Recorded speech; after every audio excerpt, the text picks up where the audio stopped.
This sounds so great, Todd.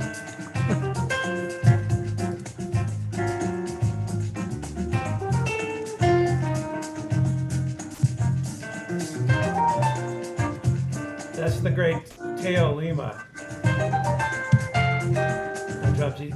We'll talk about that more Yeah. when the music stops.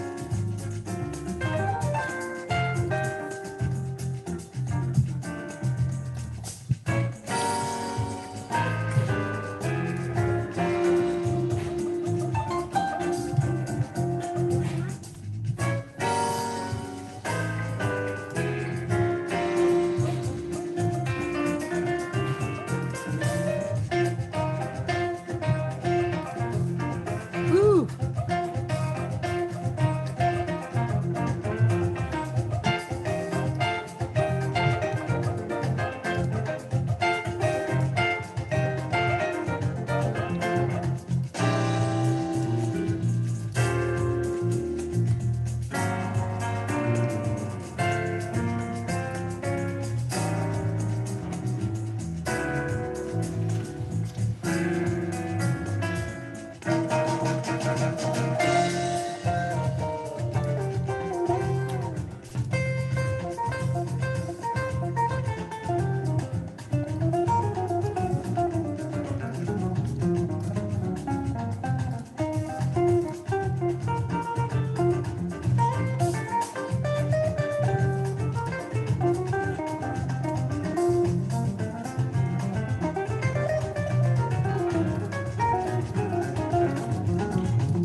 So are you actually showing the video? Well, no, I'm doing some stuff I have to do. Oh, okay.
I just realized that this is your new record. Oh my God. Sorry. I was so busy like trying to get my editing together. Uh-huh. Well, ladies and gentlemen, this is my friend Todd Hunter, and I am super, super happy to have him here. Hi, Todd. Well, Hey, Kathy. Cheers. cheers. You're not drinking beer, are you? Not yet. That's coming up for sure. The beer culture thing, that's cool. Yeah, well, I've been drinking beer. I'm a beer aficionado, so I've been drinking beer all over the world. And it kind of makes sense that I would write a song about that too. And even though, it's a samba, and you don't really think about Brazil as being a place where you would have great beer, but turns out they actually do have great beer in Brazil. And of course, there's great beer everywhere now with all the microbreweries and that. Yeah, is Brazil actually known for good beer? It kind of is now, but like I said, it's It wasn't really before. no, no. Well, I mean, not like Germany Well, yeah, or or Austria. Switzerland or I mean those when I lived in Yugoslavia for a minute, man, that beer was so damn good. Woo!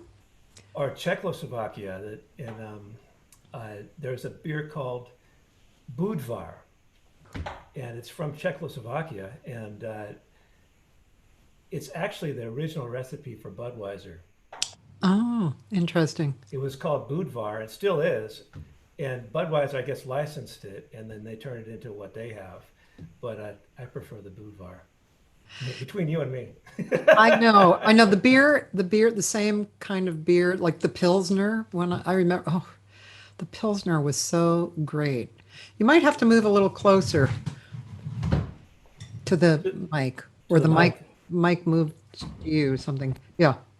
How's this? Yes, much better. Okay. Todd Hunter. Here we are. This is my Wow. living room. This is where all the magic happens these days. Yeah, you're having a lot of fun, actually. Yeah, we just had a nice show last Saturday. I do that we call it Club Quarantine. I don't know if you can you see that sign back Oh there? yeah, oh, that's cool. And I do it every Saturday at 7 p.m.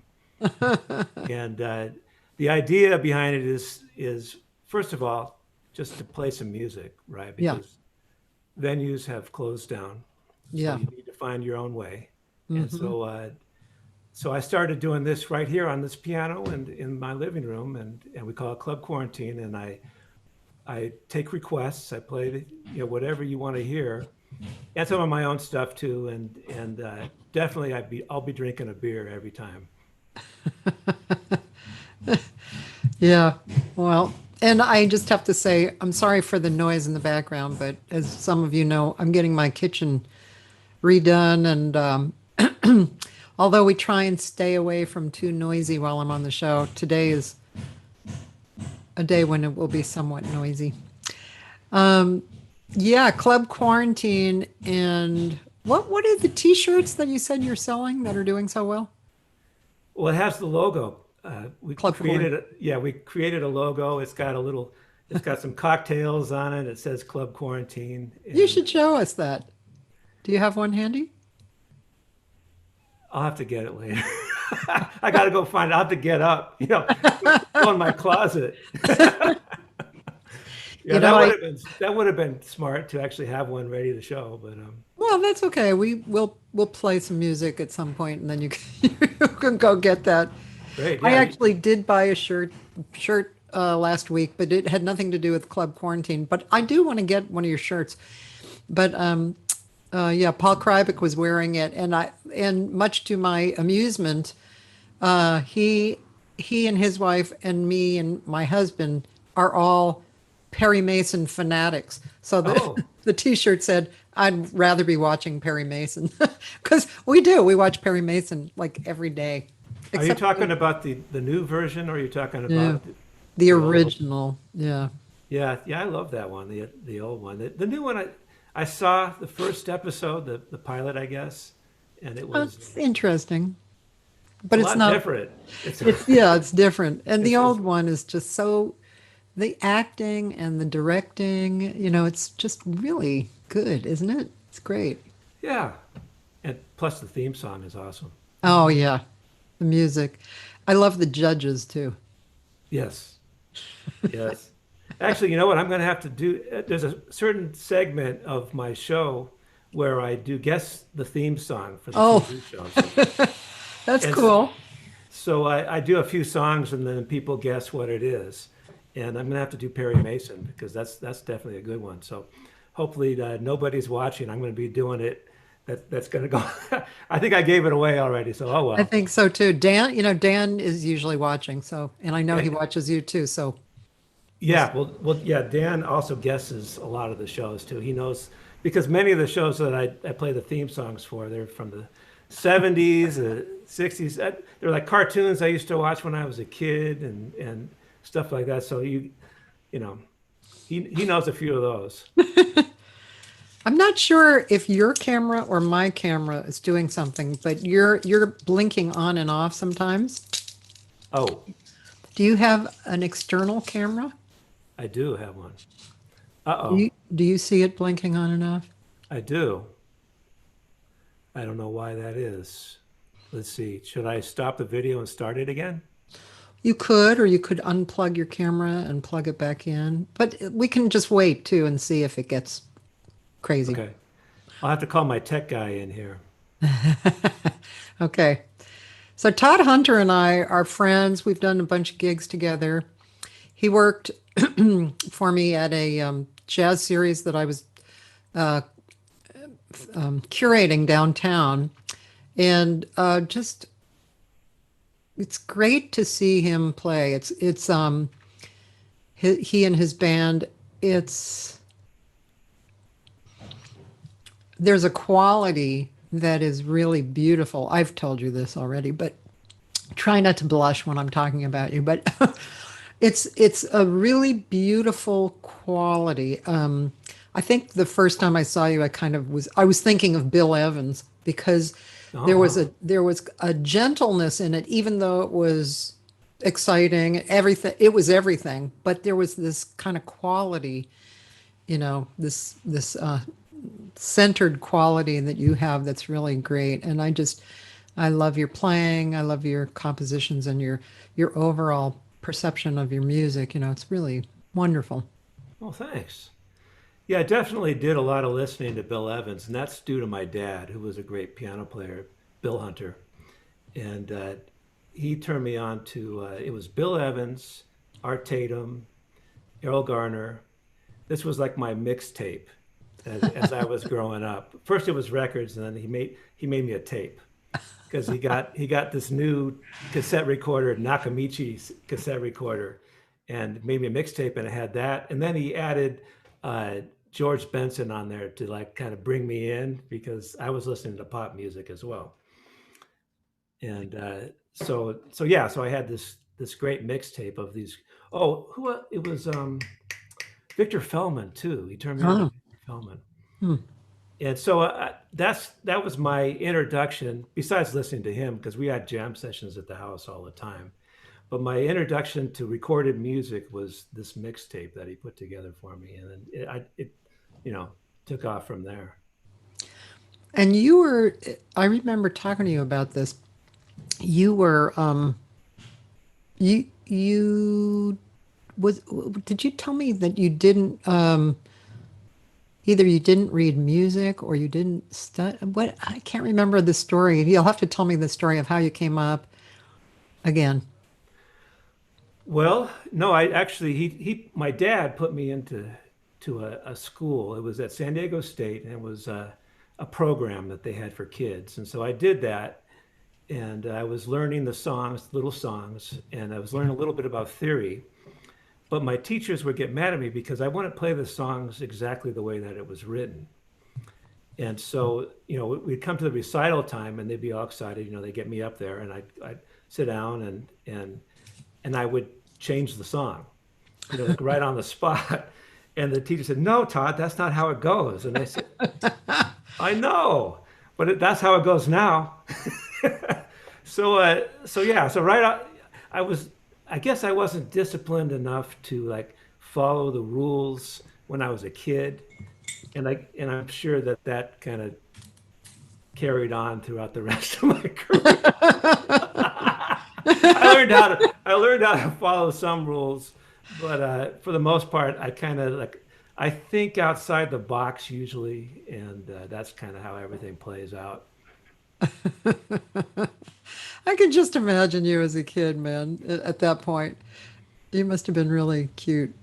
Yeah, I I can, the remember my teacher, being the teacher and looking at you and understanding what you were thinking was probably very amusing. they were so frustrated, and my dad even, my dad had perfect pitch, Oh, so I would be practicing in the other room, and I would hear it. It was actually kind of discouraging because I'd be playing a song and my dad would yell from the other room, "Todd, A flat, Todd, that's an A flat," and I'm like, "Dad, come on, just let me play." And I think what actually ended up helping me uh, continue, because I just wanted to quit at some point. oh, I was like, "Yeah, this is too hard, trying to be in the shadow of my dad and all that." But he bought a Fender Rhodes electric piano, and there was no place to put it, so he put it in my room. And so I had my headphones, and I would plug it in, and I could actually practice without being harassed. So so that I think that saved my career, and I continued. that's funny. I had I had a totally different experience, but my dad, he was a sax player and a teacher, and I we lived in a small house, and my bedroom was right next to the living room where he taught, and so I would wake up on Saturday mornings to him screaming at the students, "A Oh, flat!" So that was what is this my. about A flat? I don't know, man. Something about that note. It's just, yeah, yeah. I just have bad memories about that. However, I like playing in that key. That's good. Yeah. You know what else I used to do? You might have done this too. My dad led a bunch of big bands, so on Sunday mornings, I don't know why my sisters didn't help. I had twin sisters who were 4 years older than me. For some reason, I was the helper. I'm not sure why, but on Sunday mornings, I'd help him put the big band books back together, in Oh, okay. order. And I didn't realize that the smell that I was so attracted to was spit and smoke.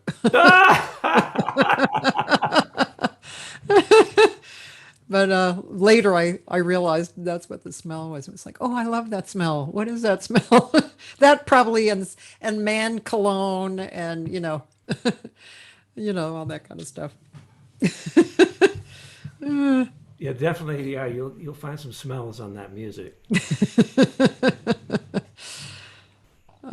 So you were in school and then did you get into bands throughout, like high school, junior high, Oh that yeah, time yeah. I period? used to, I used to play the clubs while I was still a teenager, and I Oh, wasn't really actually old enough to play. So there was a place called in San Diego in La Jolla. There was a place called the Blue Parrot, and so I would play over there, but I wasn't allowed to be in the bar if I wasn't playing.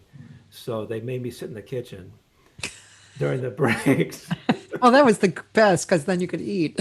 Right? Yeah, they always brought me something to eat. But yeah, so I did those gigs. I went to San Diego State, and my mentor there, my piano teacher was a guy named Butch Lacey, a great piano player. You know that name. Yeah, and he used to play. He played for a while with Sarah Vaughan, Oh, and he ended up moving out to Sweden, Hmm. Sweden or Norway. But and that's where he kind of continued his career. And and so anyway, he was my mentor. He taught me a lot about besides what I learned from my dad. And they Yeah. were friends. My dad and Butch were friends. And at some point, I ended up going to Europe with my parents, who had like a they had a tour put together. My mom sang, my dad played piano. It was a great band, Hmm. and they were touring around France.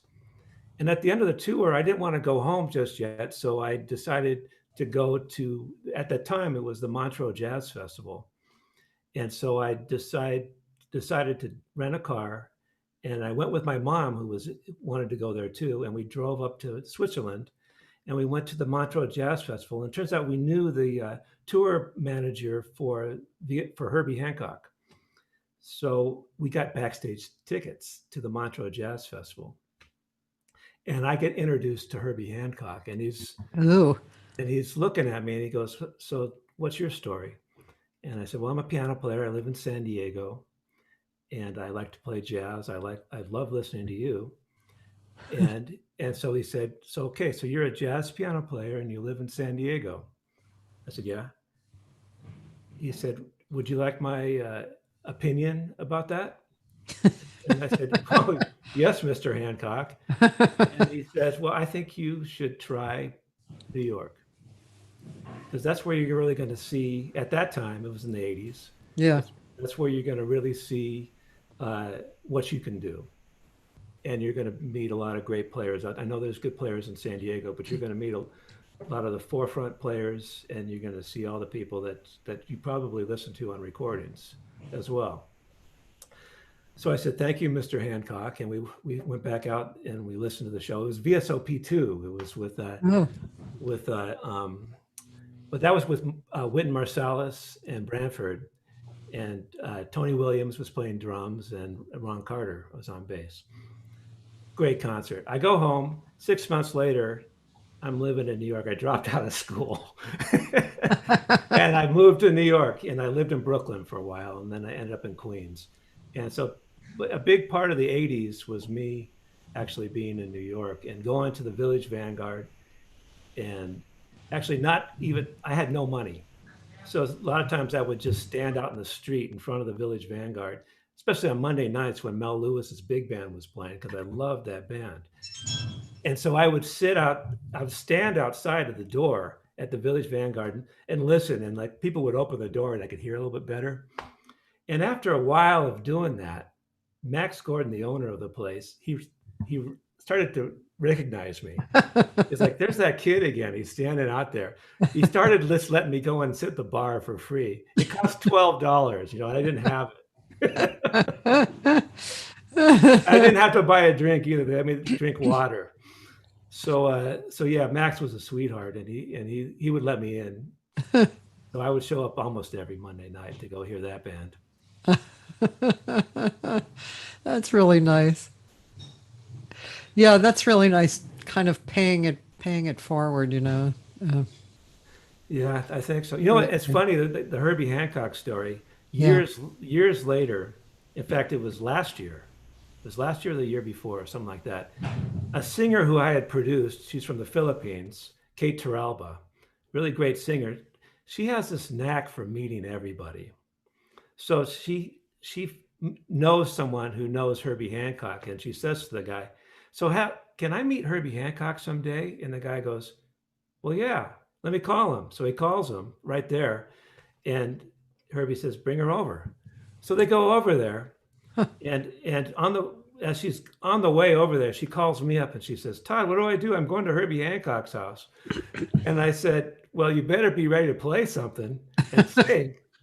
So I said, "Okay, thank you." So she goes in, and they sit at his piano and they play something and they play a song that I had actually produced for her, or she plays it. And she ends up telling him the story about her producer meeting Herbie. It tells Herbie the story that because I had told it to her already. And so he goes, "That sounds like something I would say." And he went over and got some stationery and he wrote this note. He said, "Here, give that to him." And so she brought it over to me. He wrote this note saying, uh, uh, what exactly it is? It said something about, I'm happy to have been influential in your life, and I hope we get to meet again someday. Wow, that's really sweet. So that's the circle closes on that. Yeah, And I've heard, actually, until I actually do meet him again, which probably will happen because you that's how never life know. is, you know? You Yeah, just don't know. yeah. It's really nice. And I've heard that he's very sweet. So, Well, he yeah, was with me that day in the '80s at Montreux. yeah, that's nice. So this guy I was talking to yesterday, David Amram, this guy, um, his career, he's 90 and his career is so full of meeting people and playing with people. And he had so many obviously moving stories about being friends and being befriended by people like Dizzy and Charlie Parker. And he that really for him in his life really made a big impression, and that seemed to be one of his goals is to help younger people, to help them along.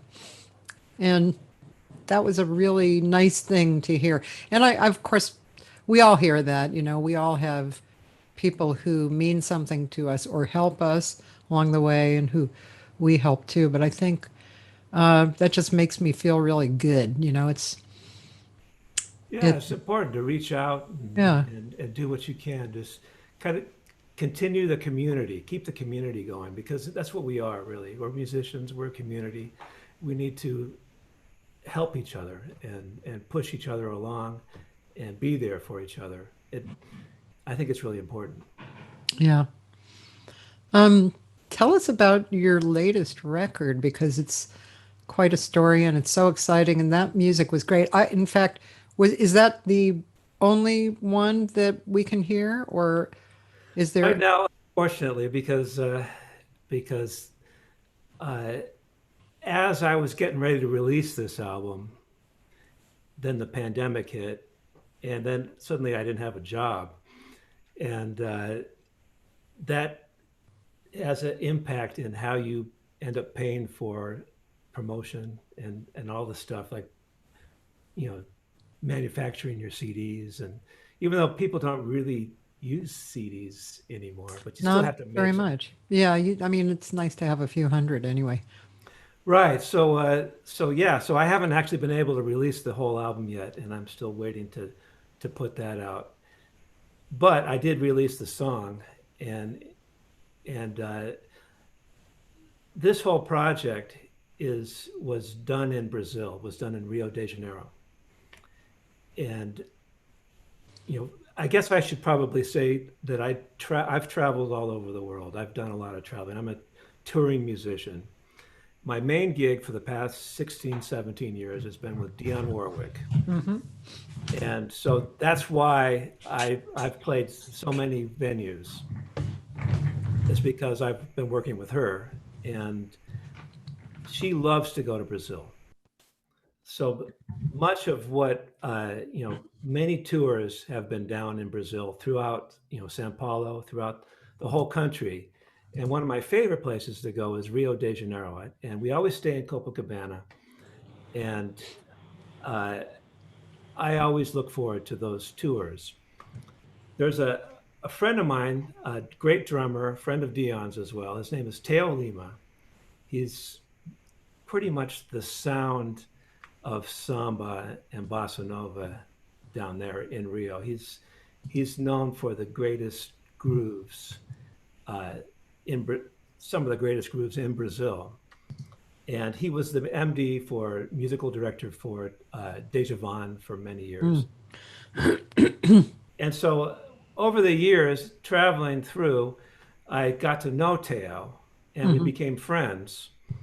And and Dion had another tour coming up in Brazil a few years ago, and so I contacted Teo and I said, "Hey, we're coming through.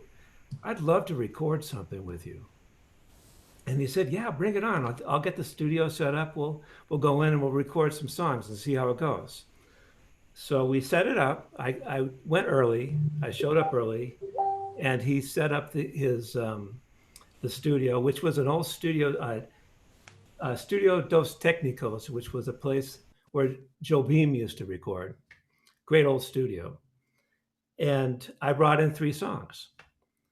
So he put the band together, and we recorded these songs, and it was so much fun. I was thinking maybe I would add this to something that that I was already doing, but after recording those songs with Teo, uh, it was obvious to me that this was its own project. So we set up another session, and I came back, and we recorded the rest of the album. Like I think about 6, 7 months later, and we got Dion involved in it too. She sang a song, and we got Yvonne Lynn's one of his songs, Rio de Mayo, beautiful Amazing. song, and he sang on it too. So and for that song, it was me and Helio Del Miro, great Brazilian guitar player, just the 3 of us. So yeah, so we recorded this stuff there, and it was important to me to not change the vibe. I mean, they were mostly my songs, and I wanted to go down there and catch the energy and the vibe that's there already, and it's been there. And I didn't want to alter that. I just wanted to be part of that, and I think we captured that, and we're able to make it, sound like it was, which it was. It was from Rio, and it sounds like it's from Rio, with Yeah. me Mhm. too. So it was super fun to make. And so this song that you played already is called Beer Culture, and Teo got a big kick out of that. He doesn't actually drink beer, but he knows I do. So I told him this. Would you mind if we played it again? Yeah, do you want to play the video too? Yeah, I want to play the video too, because it's so good, and I kind of missed it because I was doing the, technological stuff. Okay. So I'd like to do that again. Here we go. And now that we know the story, Yeah.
That's going to be on my revolving Oh, okay. player. This is not yet really available, right, on iTunes or anything. That song is. Oh, that song is okay. Yeah. So I think And we Roland asked. yeah, it's available. It's as a single. Yeah. Okay. Cool. Cool. What a great song. So did you say you wrote that? Did you say when you wrote that, or did you write that ahead of time, or for this project? For the project. Cheers. Aha! I got You a great did both idea get by beer. watching that video. You got thirsty. I did, absolutely. That that song is so good, and in your usual, your beautiful, humble self that is supporting the music, you took the last solo, I did. Yeah. which I think, I mean, that speaks about you. It's like whatever supports the music. It's not about me. Yeah, that was the guitar player playing the solo is from San Diego. Oh, okay. So he was the one in that group that wasn't from Brazil, and we did that. We overdubbed the guitar solo, and his name is Peter Sprague, and he's a great. Oh, You okay. know Peter? Yeah, he's going to be on in a few weeks. Oh, fantastic. Well, he's the one actually who introduced me to Brazilian music in the first place. Oh, I had oh, no idea what was going on down there, and when I was in my early 20s, when I was still going to San Diego State, I played in his band, and it was a Brazilian group, and so I learned all these great songs, and I'm like, wow, what is this? This is a whole nother world. It's awesome. So he's the one that actually introduced me to this stuff. So I thought it was fitting to bring him in on that song. Now I don't know if you can ask him if he drinks beer. I've never had a beer with him. yeah. Not sure he's the beer guy. Now he's more. I used to see him surf. He is from Del Mar, and I would go out to the beach over there because that's kind of my area, Yeah, and I'd see him surfing out there. And he's a pretty good. He was at least a pretty good surfer. I'm sure he was. Yeah, but he seems like a very healthy, kind of guy. Maybe no beer. Well, I don't know that beer is unhealthy for you. I think anything in moderation, right? That's true. Joyce Glasgow is asking if it's possible to play the song with Yvonne Lynn's on it, but can you do that, or is that not available for you?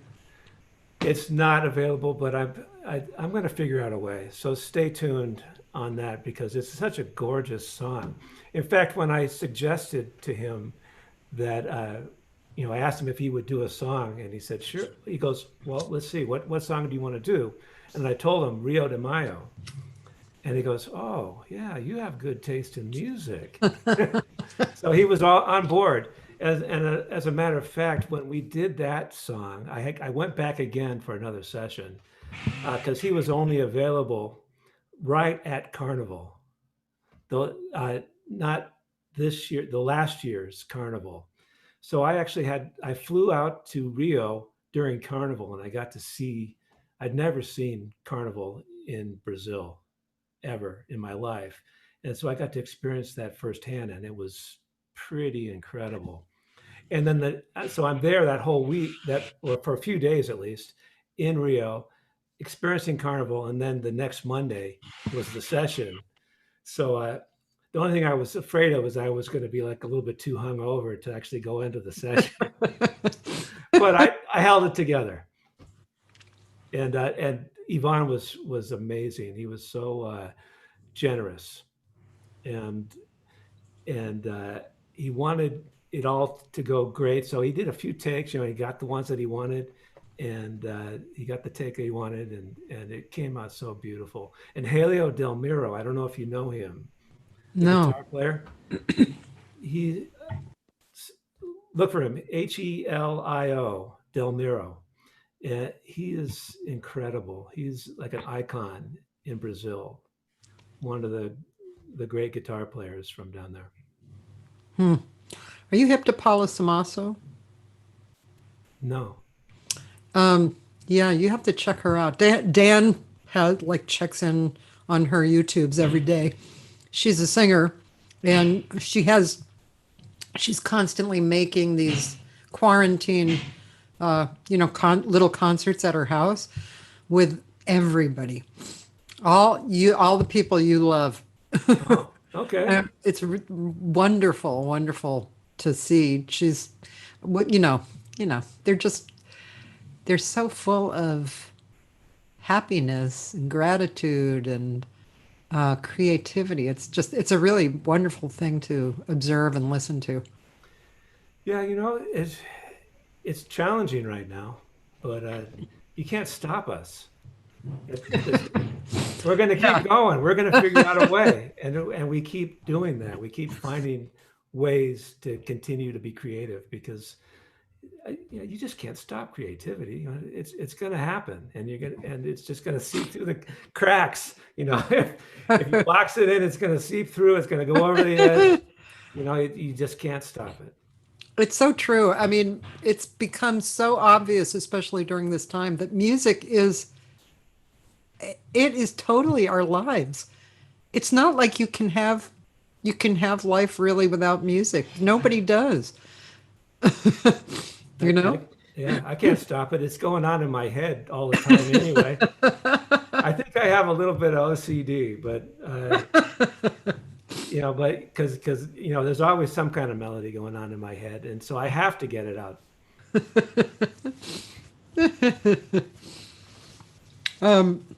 So when did you when did you join how did you get into um what's her name?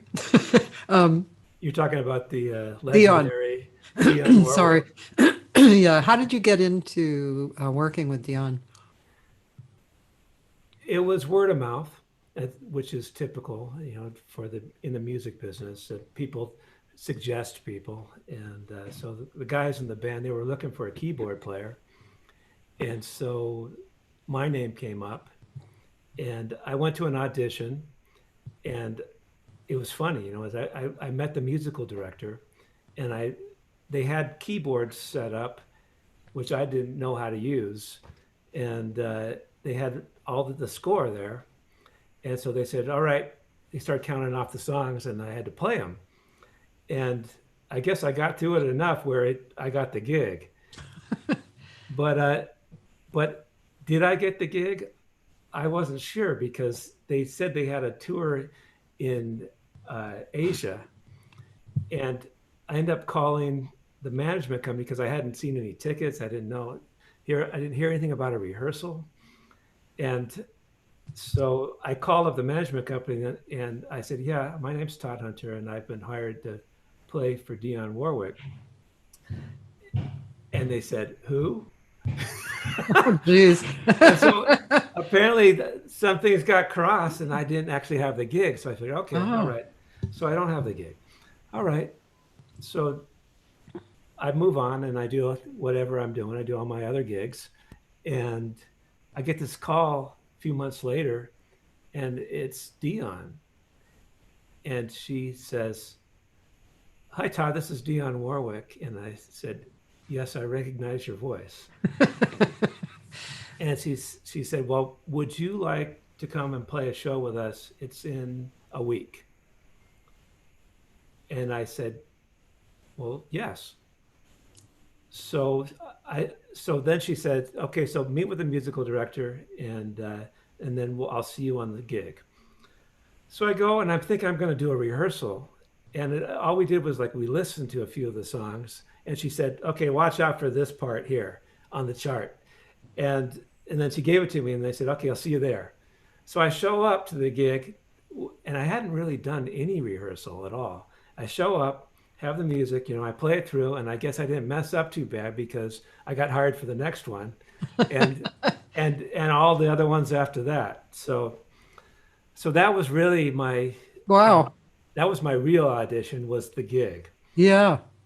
and Interesting. and man, we've been everywhere. We've been all over the world, every continent except Antarctica. Wow. Yeah, she came, she actually sang at the Bar Fedora, the place that I was curating, because Alina, oh gosh, my brain just isn't working. Oh Eli, yeah, her friend from Brazil, yeah, Eliana, or Eliana. Eliana. yeah, she came. Patricia Bahia, Leo. I'm screwing up names, but anyway, Patricia introduced me to Eliana, and then Eliana turned out that Eliana was a friend of Dion's, and she had worked at what, that place in Studio City that had Brazilian music a lot. Lavali. Lovely, yes, uh-huh. And Dion came, and I was once again reminded about how beautiful Dion's voice was. It was so distinctive, and the quality of it was just, it was like, oh, yeah, yeah. I really remember. I really love her voice. Yeah. She is so much fun to work with. And after 17 years, it's still, I mean, the music is so great, all that Bacharach stuff, especially. Yeah. It's it's just it's fun to play the gig, and the music doesn't get old. That's nice. Yeah. And she's still creating it, right? I mean, it's not like she's just doing the same licks over and over again. No, she actually approaches it a little bit like a jazz singer. You know, it'll be a little bit different each time, and sometimes when we're doing the show, we look at each other and we're like, "Oh, okay, so we're going here now. We're going to do this." So Who's the other pianist? Rob Schrock, he's the musical director, and when he can't do it, then I am. So, Oh, he was also musical director for Burt Bacharach for quite a few years. oh, wow. Yeah. And is it the same rhythm section again and again, or? Uh, I've It's kind of changed over the years, but mostly the same people. Now it is her son, David Elliott, plays Oh, drums, oh, and he sings too. He's got a great voice. So that's a cool. nice addition to the show. And Danny DeMorales is the bass player now. He's based out of Vegas, and he's been with her for many. I'm actually the new guy. Uh, Huh, 17 years, I'm the newest member of the band. wow. So, do you think that traveling across the planet has given you a particular point of view? Oh, absolutely. You got to get out of your hometown for one. You got to go out and see the world. How else would you have a perspective of like more of a world perspective? I've had many conversations with people all over the world, politics and everything, and it's really interesting to hear what people from different places have to say, and about music, about life, all that. It just kind of adds to your picture. It makes your picture bigger by speaking to people from all over the world. Yeah. The trick is sometimes the language barrier because I'm, for some reason I'm not that good with other languages. I speak a little Spanish and, and I'm learning some Portuguese. And the only thing I really know how to say is cheers. And when I'm drinking a beer in a lot of different languages. Speaking of beer, right? Yeah. Well, that's so true. Oh, Your I'm camera's really, popping in and out. I think yeah. it's the internet connection. Um, when I went to Japan, was it the first time? First time I went to Japan, that was the days that people were going to sing at Playboy clubs in Japan for three Okay. months at a time. So I actually went for, I think it was 3 months in each location, first to Tokyo and then to Osaka.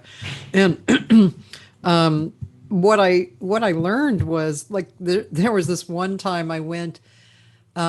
I was going home from my gig in Tokyo, and then so in the streets they have these little tents, kind of.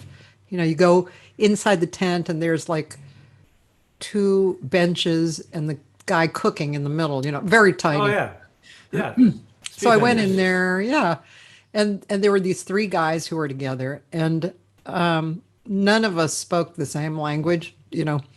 One guy actually could say James Bond, and we sat there for 2 hours talking. I mean, like, you know, communicating and laughing and having a great time. And I actually became friends with James Bond, and after that. But it's really it's great to travel even to the countries that you cannot speak the language because you do learn that communication is, it's not only about understanding the same language. It's great. Yeah, that's true. What you end up finding though is that a lot of people speak English, so it's a little bit of a crutch. I should actually be able to speak Spanish better because part of my family is from Mexico, Uh, and but all my cousins speak English, and we all spoke English to each other. So it wasn't a.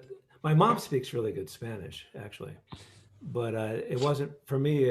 I never really had to, so I kind of wish I did at this point. Now I'm doing the apps now to learn other languages because since I have time to sit down and do that, I'm learning the languages now it's after pretty all this. cool. You have to speak to people in the language though. That's one thing for sure. Um, Exactly. hey Craig Cochran. Craig wants to know what's the craziest travel schedule you ever had to do.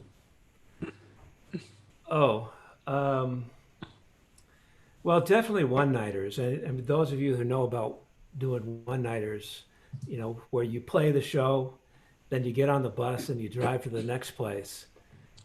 It when that goes on for a little while, you actually it'll wear you out a little bit. So, and I've done that in the UK,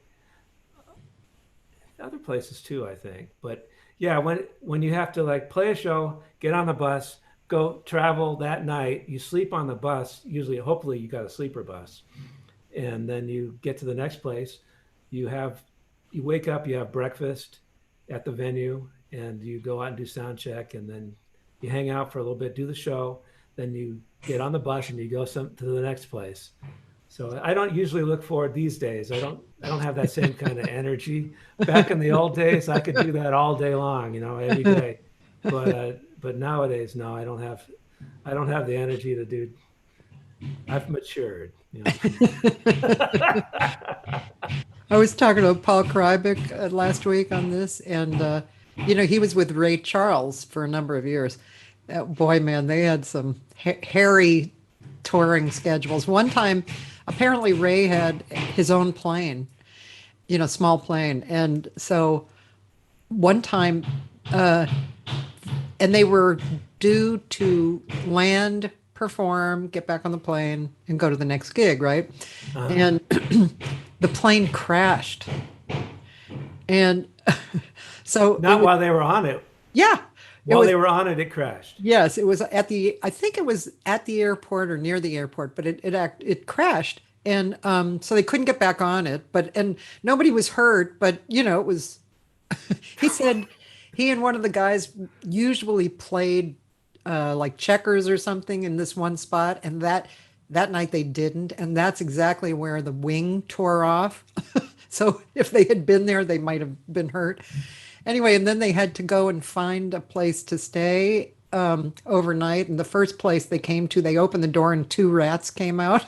Oh God, So, oh my God. Ooh, you got to be that's not. young to go through that kind of stuff, right? I did a tour when I first came to LA. There was one of the versions of the Platters was looking for a piano player MD, and I guess I was brand new to LA.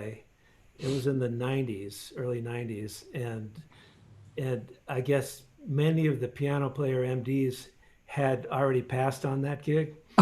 It wasn't, there was no original, of course, no original members of it, so it was just one of the licensed groups. So I took it, and that was a pretty crazy schedule. We did the South. We did all kinds of crazy places in the South, and I remember and it was pickup bands too. Oh, wow. So the very first gig was in Sicily. So that's the first gig. And then I got there and I was exhausted. And we turns out the flight was delayed. So we get there the day of the gig, the Yeah. afternoon of the gig, and I had to rehearse a band in Sicily who what didn't let on that they could speak English. So they were like giving Oh, me a hard time. oh God. And we got through that show. And at the end of it, they were like, they could see that I was trying really hard to make it happen. So they became friends, when we did the rest of the week in Sicily. Came back and we started doing places in Florida in the South. And we were in an RV, but more like one of those trailer or no, the camper shell thing on a truck with no air conditioning, and it was the summer, and I was picking up bands, and we got one place I remember, and the guitar player was really loud, and he didn't know how to read, and he didn't want to like play with the rest of us. So I'm looking over and we're trying to do the show, and he's super loud, and I'm like, dude, you got to turn it down. And he's like, yeah, no, I'm not going to. Shit. And so I said, look, if you don't turn it down, I'm going to fire you on the bandstand. And he goes, yeah, you just do that. So I went over and I took the cord pulled it out of his amp. I said, get out of here in the middle of the show. Wow. And he Todd said, Hunter. and so then the guys in the band said, yeah, he's waiting after the show. He said, he's waiting for you with a gun in the parking lot.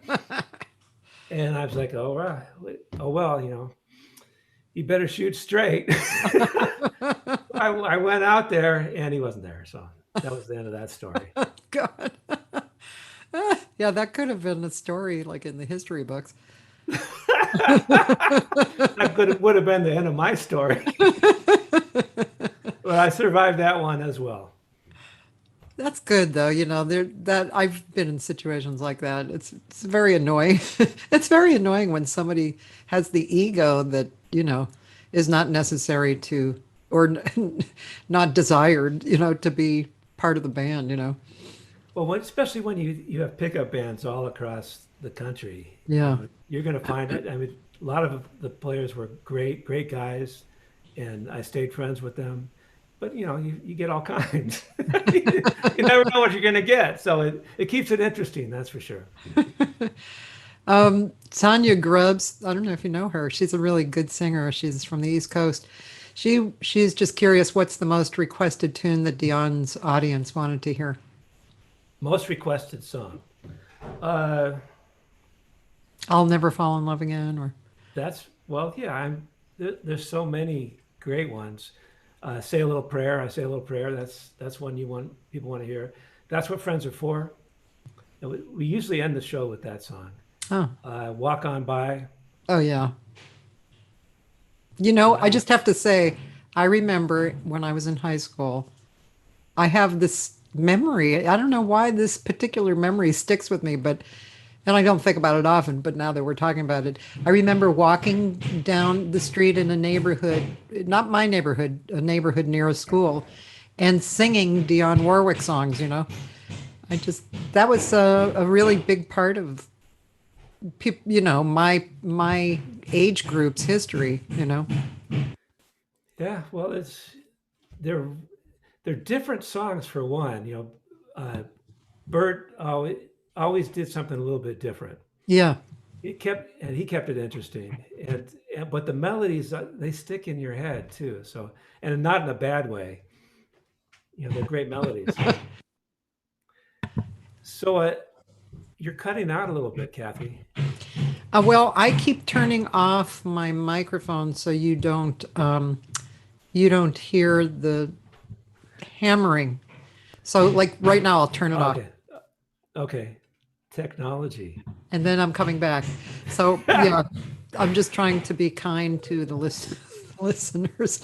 I never imagined that I would learn about all this stuff, like how to broadcast and how to put all the tech stuff together, have apps or platforms to broadcast from. There's a lot that goes on with that that I'd never thought I would even.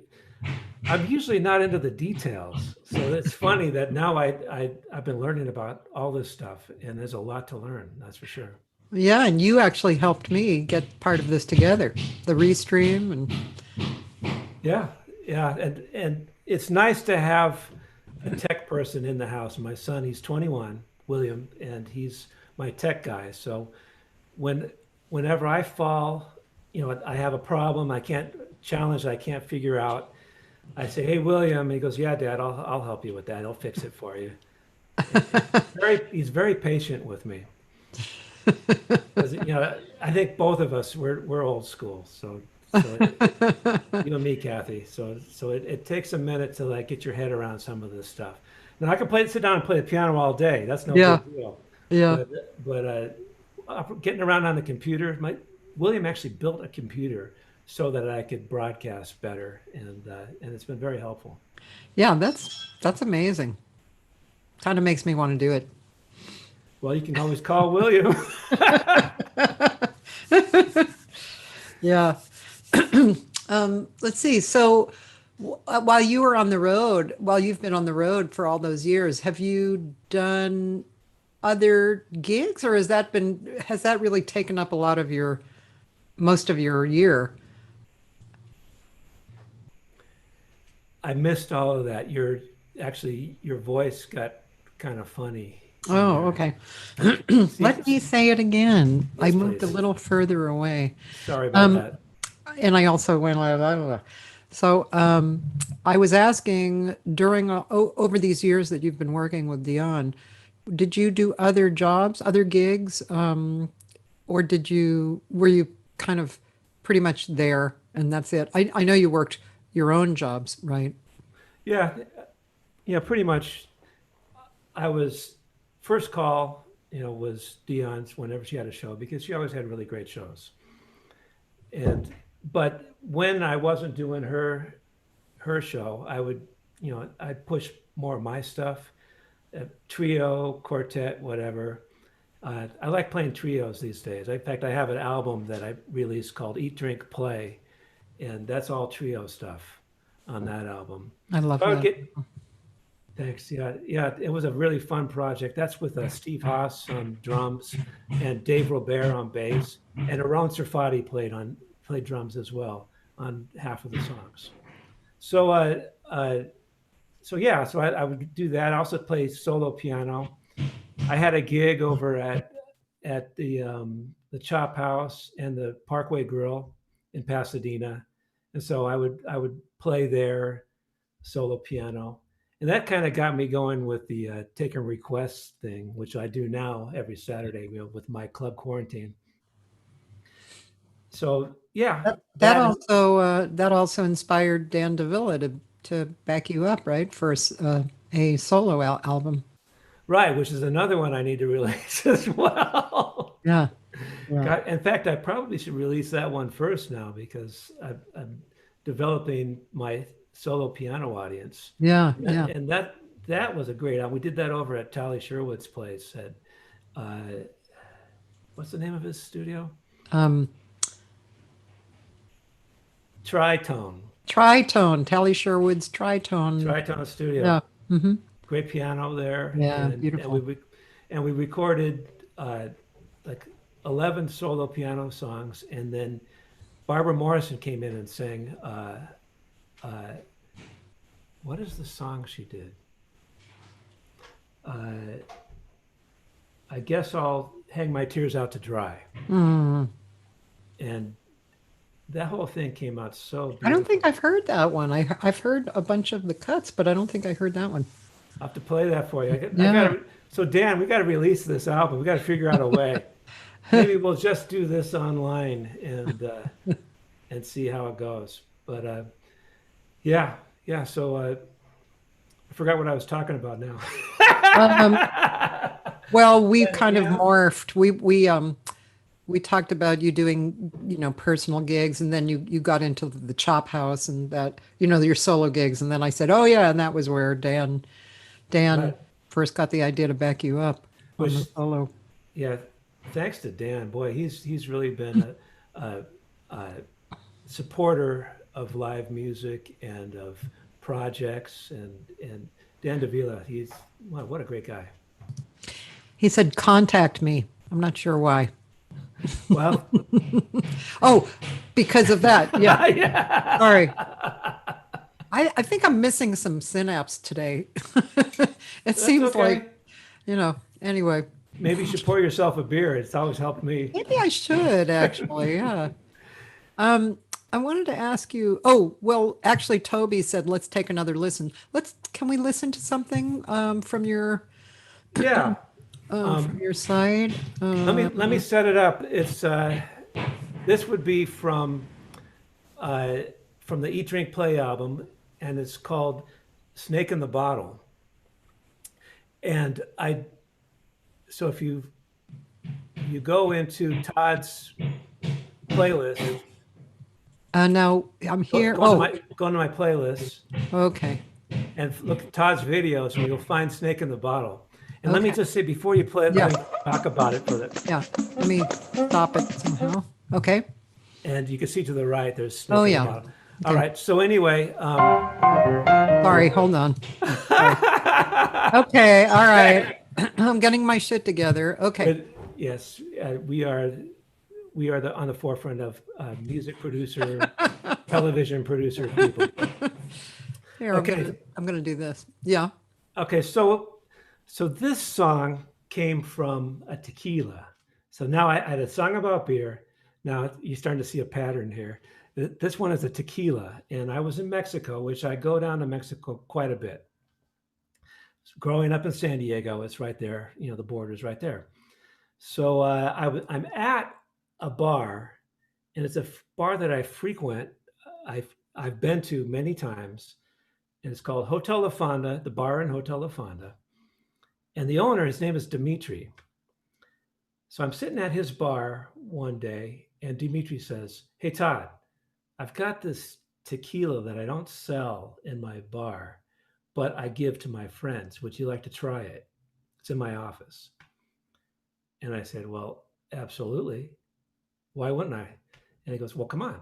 So I follow him into his office, and there in his office on his desk is this big 5-gallon bottle. It's like a Sparklets bottle, Oh my God. but it's full of tequila. And it's obviously it's bootleg tequila, but it doesn't have a worm in it. It's got so I guess it was mezcal. And it didn't have a worm, but it had a rattlesnake coiled up at the bottom. Oh my God. And it was obviously dead, but it had a smile on his face. So he tilts the thing. He tilts the bottle over. He gets up one of those red party cups, and one for him, one for me. And I'm looking at this. He tilts it over and he fills that party with tequila. And I'm looking at him, "Dimitri, I can't drink that much tequila. That'll knock me out." And he goes, "Just shut up and drink."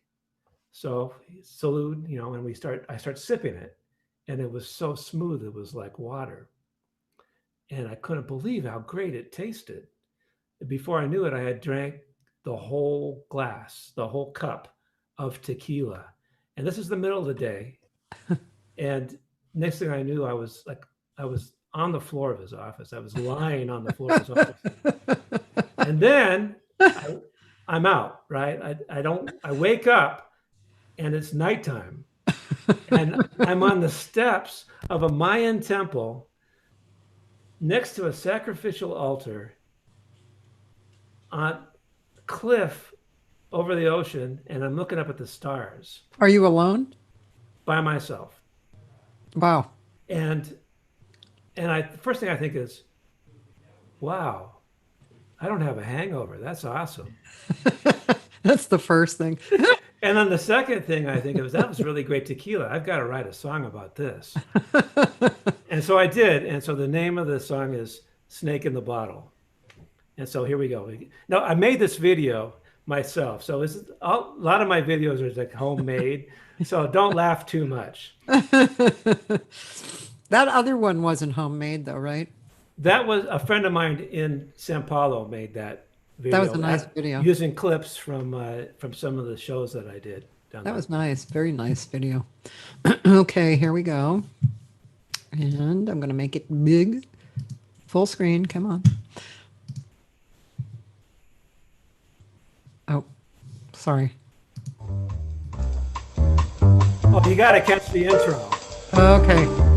You got to start. There you go.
Okay, Todd. Wow, that was a different version of that. Did that freeze on your end? No. Oh, I don't know what happened then. It was It, like it was. Hopefully, it was okay out there because it was. It slowed down, sped up. oh, really? Wait, you mean the music or the whole Yeah, thing? Or? the music. Oh, no, I heard it normally. Okay, well that's good. And in case it did for anybody else, then you can always go to my YouTube channel, which is Todd Sounds dot or Todd Sounds, YouTube dot Todd Sounds, whatever. TODDSOUNDS. By the way, Pete Oliver from England is listening, and he said, "That's a big joint." Just joking, but you look pretty chilled. Seriously, though, some great playing. Thank you. Yeah, that when I was doing that, that was definitely a chill afternoon, evening. Yeah. This was Dave Robert and Steve Haas? Dave Robert and Aaron Serfati on Oh, drums for that okay. one. Yeah. And by the way, Atmaro is here, and he said much respect to you. Hey, Amaro, Maestro. Yeah, man. I'm honored that you're here. Um, he's doing Saturday nights too. Um, Are he's we competing? I oh, hope not. Mine's at seven yours o'clock. at 7. I think Atmaro isn't yours at 7 too? I don't know. Sometimes I have to jump around or watch it later. I actually watched his later. He had Bob Shepard on. It was really nice. Oh, wow. Yeah. Yeah, so far it's only been me. It's just me and my piano, myself and I. So sometimes and we did I talk about TV theme songs? So Amaro, I don't Yes, know. Are you you much of did. are you much of a TV watcher? You might recognize some of these theme songs that I play. By the way, did you get your T-shirt? Oh, yeah. Where did I put it? I I did, but I don't know where I put it. You probably put it down when you got the drink. That's what happened. Yep. See priorities. I know. We can wait if you want to just go get it. Okay, yeah. So talk amongst yourselves, Okay, I'll and tell people who's I'll be coming. right back. Okay, so Todd's getting his merch. And this week, tomorrow, we have Deborah Pearl on, who's a singer, songwriter, playwright, nice person. And Diane Shore is going to be on Wednesday. I'm really looking forward to that. Deeds. Then Friday is Kendra Shank.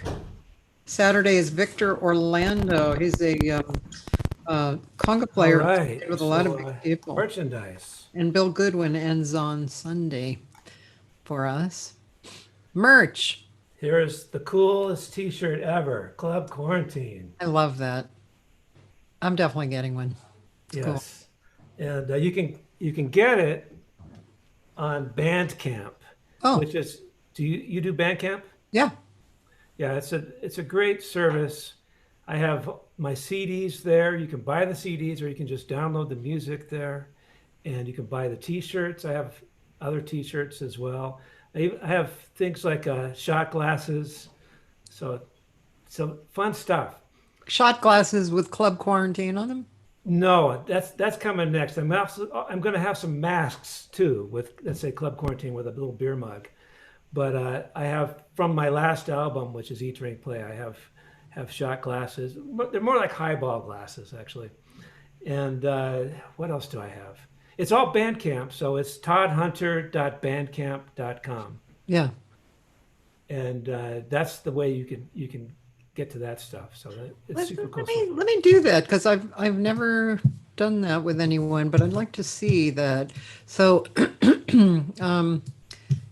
if I go to, is it Bandcamp / Todd Hunter or I think it's Todd hunter.bandcamp.com. dot Bandcamp. bandcamp.com? Just that? Yeah, I think so. Yeah, There it there is. you are. Okay. So, Oh, I didn't even talk about that album. But look at the merch. where is the merch? Oh, here. Right. Okay. There it is. Here's Club Quarantine. Here's Eat, Drink, and Play. Oh, that's cool, man. You're so enterprising. Have a nice trip. That was an early one because you have like no No hair on beard. your face, I'm, and yeah, I'm driving a cool car though. And that's the Eat, Drink, Play album right there. right. And that's cool. And that Breaking Into the Light album, that's a new one that I just released with my friend Patrick Blackburn. And that music is it's more like meditation music. It's kind of like you listen to it, you sit down, you can relax, you breathe a little bit slower, and it's kind of inspired by all the craziness that's going on around us now. So you listen to this, they're shorter songs, but they're designed to be more of meditation type. And there's a bunch Oh of yeah, songs. yeah. Well, can we listen to just I a actually little have bit? I have a video if you want to watch it's on Yeah. that. Go back to the YouTube thing, and we made a video from one of the songs. Oops, whoops. I didn't have to do that. Sorry. Is it here in the on the Yeah, right yeah. side? Go down. It's that one, Sud de la France.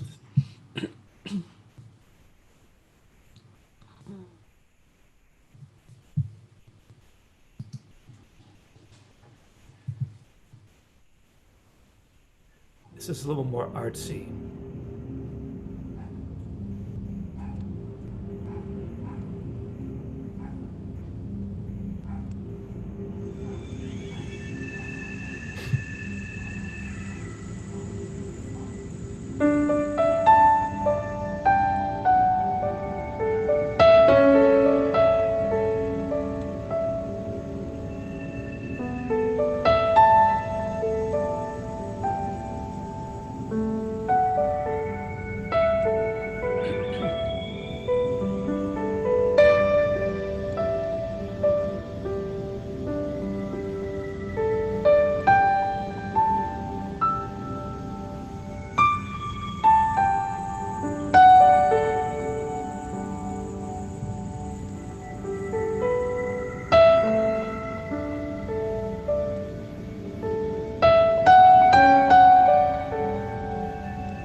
That's definitely a mood, right? Yeah, definitely,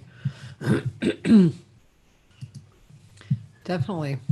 So never done anything like that before, but here we are. Yeah. Yeah. Trying everything, right? Just having fun, trying everything. Yeah, the thing about Patrick, he's a visual artist, Mm-hmm.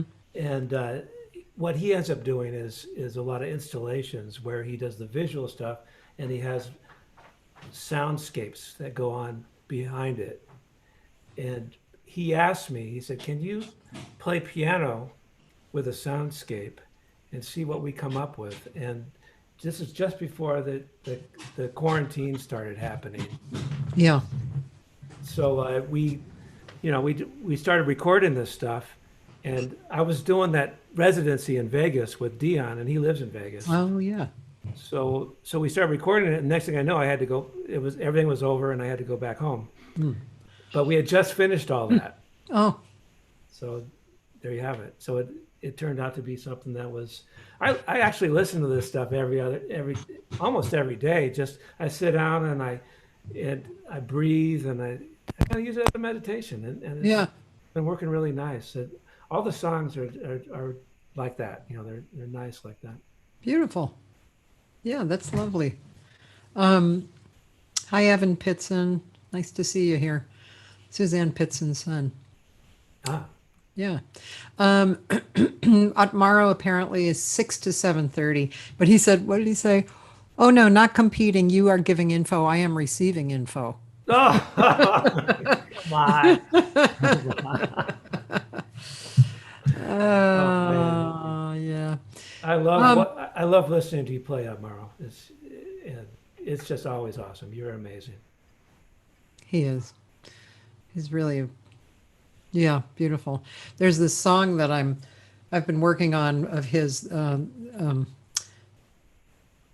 then she smiles. Is that the name of it, Otmaro? And then she smiles. Anyway, it's really beautiful, and um, I'm almost done with the lyrics. It's just beautiful. It's inspired by his daughter, and it's a really pretty song. He's a really nice composer too. Mm, Yeah, yes, absolutely. yeah. LA has so many wonderful players, doesn't it? We almost have an embarrassment of riches, don't we? I think that's what attracts us to LA. Yeah, There's so much talent and so much creativity here. That's why we all come. yeah, It's like a magnet. yeah. I'm But talking about. Go ahead. no, go ahead. I'm talking about composing music. I just did a new song, a project uh, for a Brazilian documentary, Oh, and they were asking me to compose something about this woman who they're doing the documentary about. Her name was Susie King, and she was a dancer from Sao Paulo, and she came to San Diego, and that's the connection they made with me. Besides the fact that I go down, I met them through friends in Brazil, but the connection that they made was that I'm from San Diego, huh. and so they're making this documentary of this dancer who was a classical dancer, ballet dancer, but she comes to San Diego, and in order to get work, she does uh, snake dancing, and she does that in Mexico and in San Diego, and she has a long career doing it, but and she was engaged to be married, and her husband or her boyfriend, fiance, they were planning to build a boat to go back to Brazil. That's how they wanted to get back to Brazil. They were building this boat, but then he died, and she was by herself. And the documentary is about how she had this career, and then she just ended up by herself living in a trailer, and that's where she died. Oh, And her name was Susie King. So they asked me to write a song about it. So I wrote this song called Alone, and it's going to be released real soon. I'm going to release it myself. And it's a beautiful song. I've got Fabiano Nascimento playing guitar on it, and me on piano, and Tasha Camo, great singer, who is singing, and she helped write the song too. mm, So that's coming out real soon, and look for the documentary about Susie King. interesting. Is that the name of the documentary, Susie King, or is it some other? Uh, I don't know if they have it settled yet, Yeah, uh-huh, but right. it's about her. So I'll Interesting story. yeah, I'll be posting more about that too because it's a really yeah, it is an interesting story. It's sad, but it was inspiring to write the music for it, and I was glad I had a chance to do that. Yeah. Um, yeah, you also, we should mention too that you are as well a pianist who a lot of singers turn to in Los Angeles for rehearsal and gigs and charts. And that's great. I always refer you to people. Yeah, and thank you for that. You're welcome. It's always important, you know. For me, I like working with singers because I like listening to their stories. Yeah. Everybody's got a story. I like listening to other people's stories, and I think because I'm interested in that, I think that helps me to be a better piano player for a singer or anybody actually that's playing music that needs piano to help make their song, accompaniment. Mm-hmm. Yeah. Um, I was thinking, I don't, I'm not sure we could make music together. I don't know if it would be latent or not, too latent. We could try a little 8 bars of a ballad or something. Really? Can you? Well, first of all, can you hear the piano?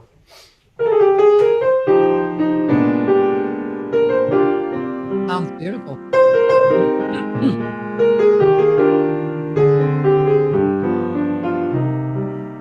Do you know that one? No, what is that? I fall in love too easily. Oh, your intro was very, I fall in love too easily. I fall in love too fast.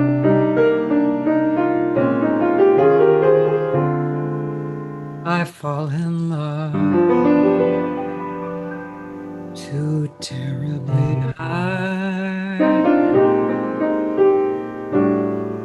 for love to ever last.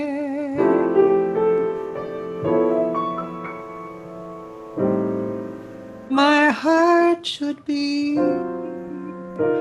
well schooled, for I've been fooled in the past.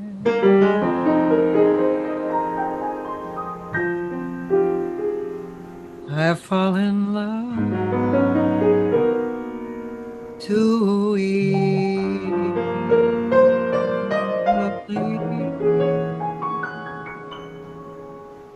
I fall in love too fast.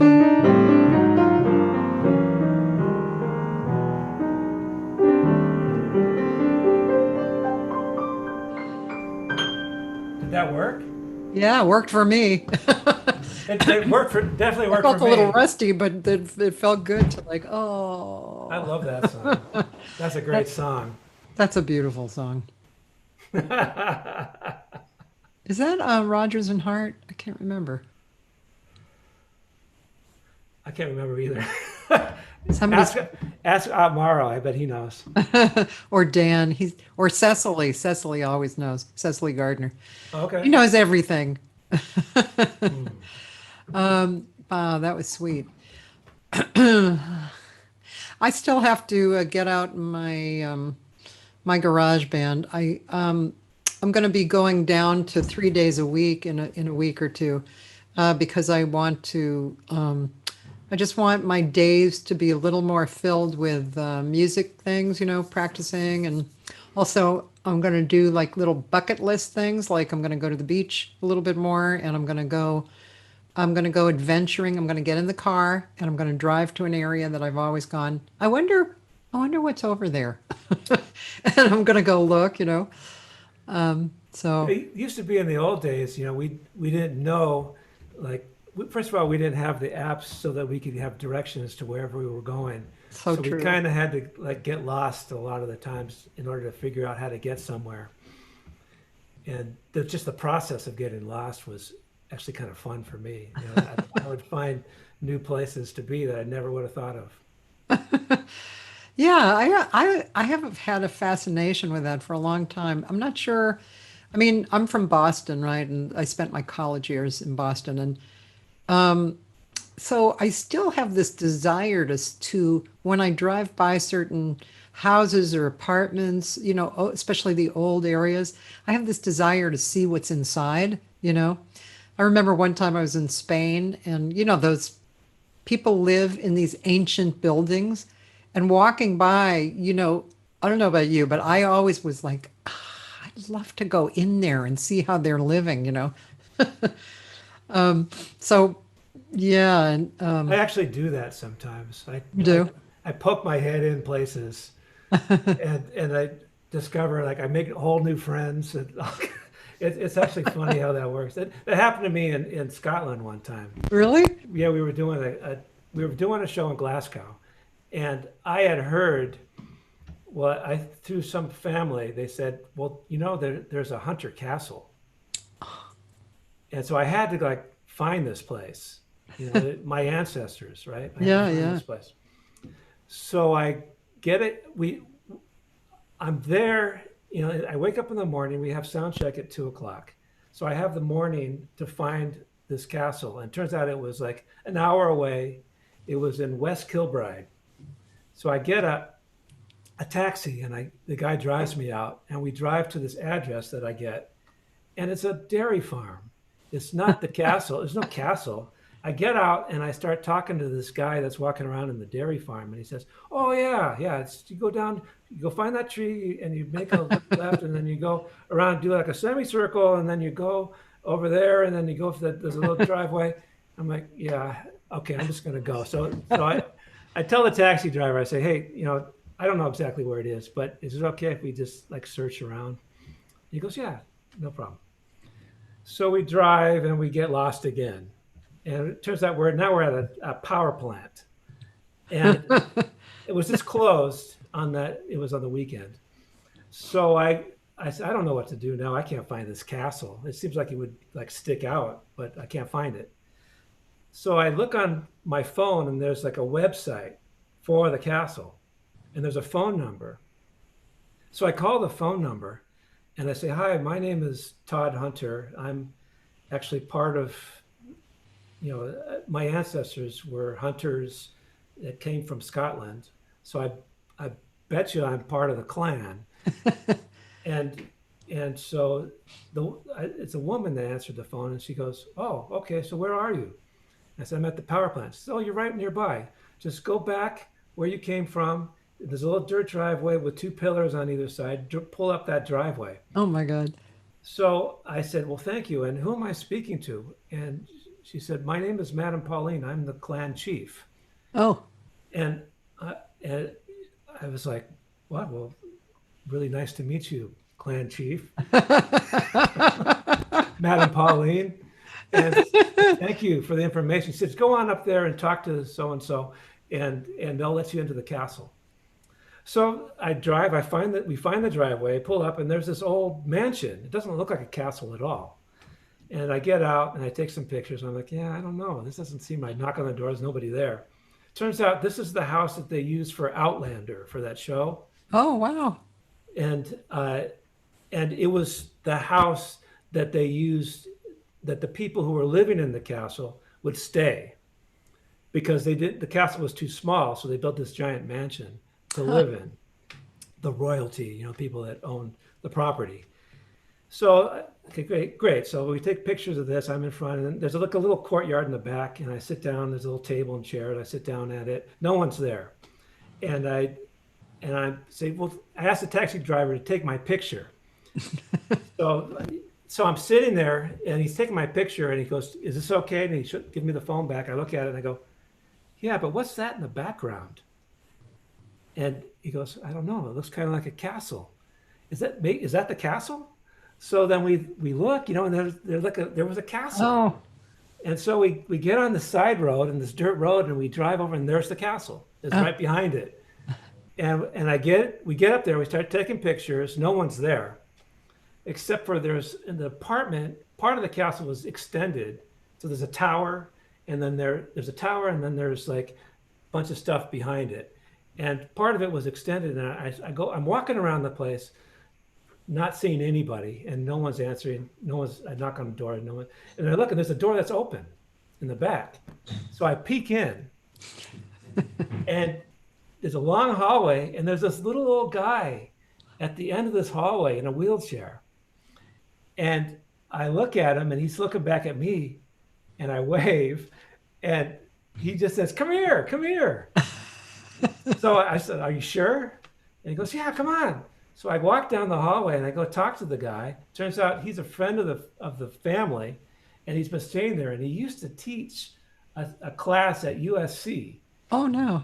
And occasionally I like sub as a teacher at USC. So we had that in common. We talked for a while, and I said, I just really came here. I wanted to see the castle. I want to get the tour.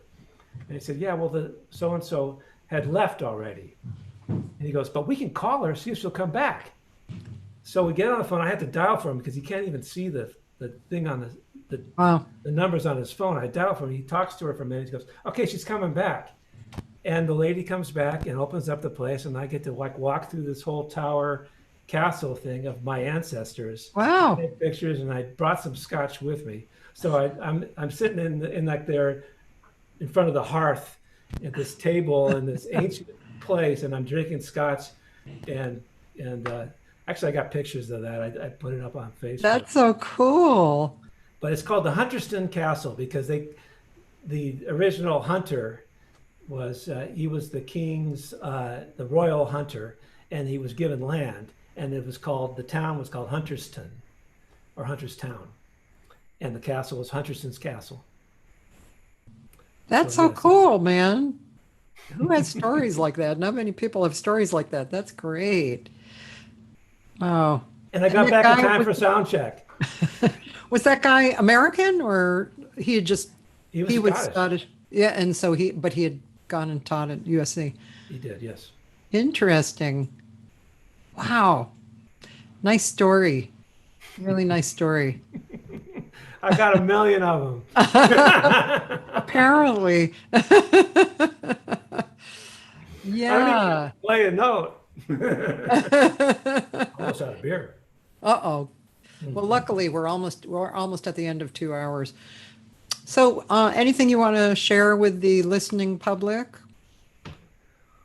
Oh, do we have time to play like the thing I did with Tasha or with Craig? Sure. Because that's kind of a fun thing that we're starting to do now, where I play something and then the singer does their part over the top of that, and we put it together. That's kind of a quarantine gig sort of production.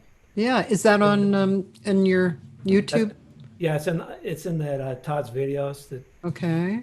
And Craig does a great job. He's super fun to do a song with. So that's if there's singers out there that want to do that, you can contact me and let's put something together. I know Craig wants to do another song, so I think he's first. Which one am I finding? How about My Foolish Heart? That's him. Right here? Okay. Yeah. Craig. Hi, Craig.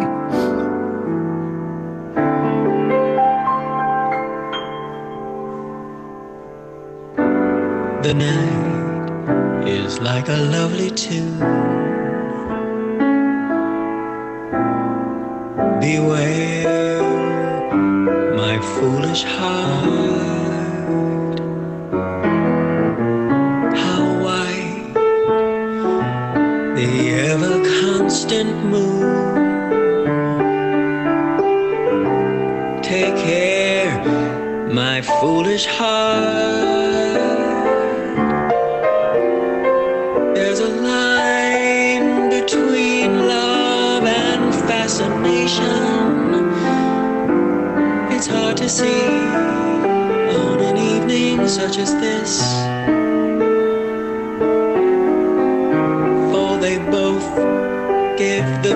same sensation when you're lost in the magic of a kiss. Those lips are much too close to mine. Beware my foolish heart.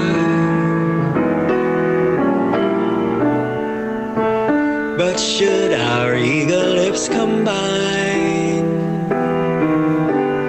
then let the fire start.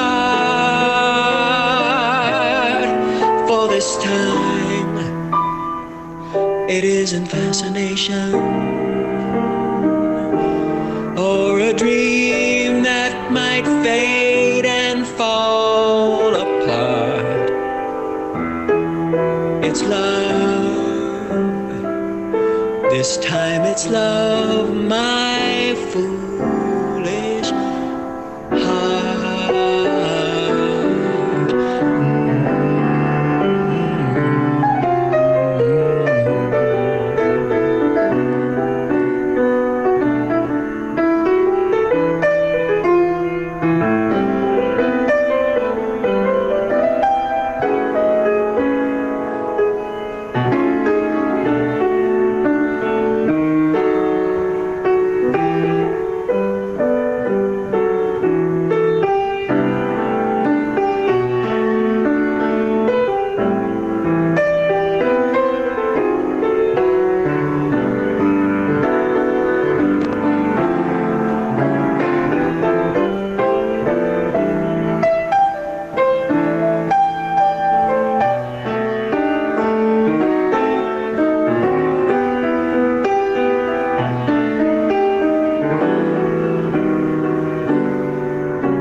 Those lips are much too close to mine. Beware my foolish heart. But should our eager lips combine, then let the fire start. For this time, it isn't fascination. It's not some dream that might fade and fall apart. No, this time it's love. It's love, my foolish.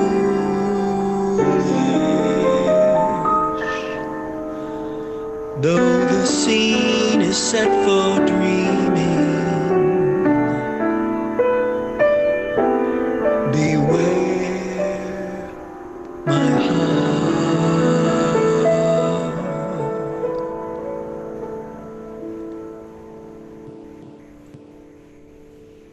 Lovely. That was fun to do. Yeah, that's great. Yeah, you both sounded really nice. Yeah. That's what we can do these days, Yep, it's true. That's what it is. but you can't stop us, right?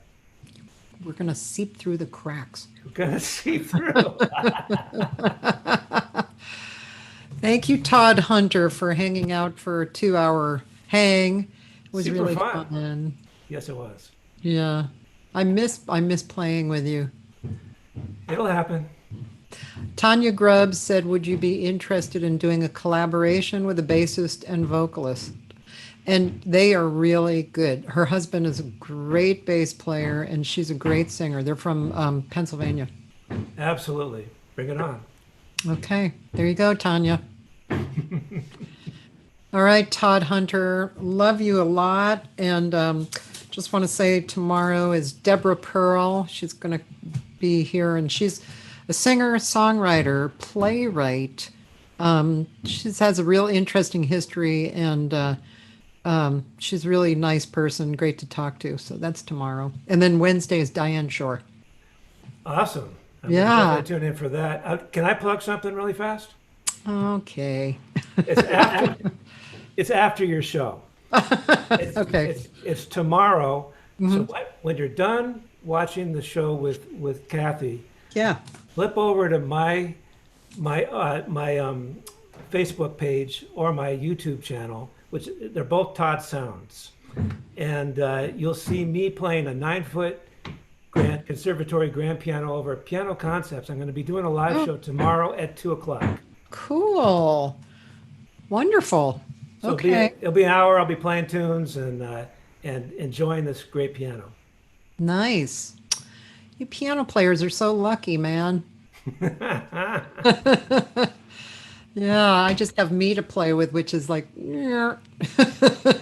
although when I go down to 3 days a week, I am scheduling myself to practice my piano and my flute. Let's do it. All right. I'm gonna learn how to play the ukulele. I think that's Oh, the next good. Okay, you play the uke, I'll play the piano. There you go. All right, I like it. Kind of not fair to you, though. It's not, you deserve a good piano player. It's all about making music.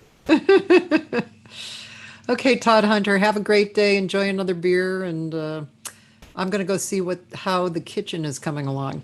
All right, well, good luck with that, and thank you, Cathy. Thanks, Todd Hunter. Goodbye, everybody. See you tomorrow. Bye-bye. Have Cheers. a great day.